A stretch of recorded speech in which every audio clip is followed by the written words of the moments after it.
हम अददों का इल्म हासिल करेंगे। आज हम आदाद की किस्में इस उन्वान के तहत चंद आदाद की मालूमात हासिल करेंगे। मसलन हम देखते हैं रोजमर्रा की जिंदगी में हम गिनती के आदाद का इस्तेमाल हर जगह करते हैं। हमारे ज़हन में बात आती है कि भाई ये आदाद, जो गिनती के आदाद 1 2 3 हम इस्तेमाल करते हैं, ये क्या है।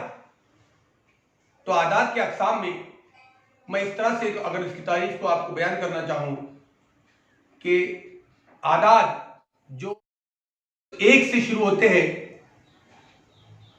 और जो लामहदूद जारी रहते हैं, उन आदाद को तबई आदाद कहते हैं।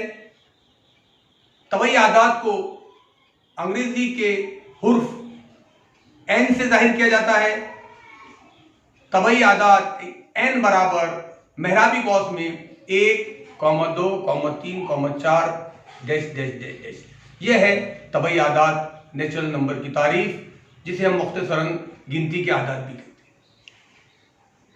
इसके बाद हम आदाद की दूसरी किस्म की तरफ बढ़ रहे हैं, जिन्हें कहते हैं मुकम्मल आदाद, होल नंबर।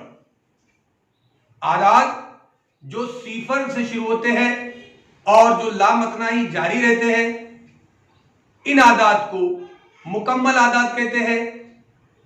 मुकम्मल आदाद को अंग्रेजी के हुर्फ W से जाहिर किया जाता है और जो मुकम्मल आदाद है, होल नंबर है, इनको W बराबर मेहराबी कौस में 0, 1, 2, 3, 4 डैश डैश डैश लामतनाही तौर पर लिखा जाता है।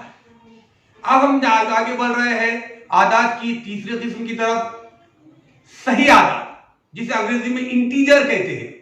सही आदाद की तारीफ इस तरह बयान कर सकते हैं, आदाद जो सिफर के एक जानिब मुस्बत और दूसरी जानिब मनफी होते हैं और जो लामतनाही जारी रहते हैं, लामहदूद तौर पर सिलसिला इनका चलता रहता है, इन आदाद को सही आदाद कहते हैं। सही आदाद का सेट जो है, इसे अंग्रेजी के हुर्फ आई से जाहिर किया जाता है। आई बराबर मेहराबी कौस में सिफर के एक जानिब मुस्बत आदाद 0, 1, 2, 3, 4, 5, सिफर की दूसरी जानिब मनफी आदाद -1, -2, -3, -4 डैश डैश डैश। इस तरह ये जो आदाद है, ये सही आदाद कहलाती है। तो आज के इस लेक्चर में, आज के इस वीडियो में हमने आदाद की किस्म में 3 मुख्तलिफ आदाद को देखे हैं। आप इनकी तारीफात को ज़हन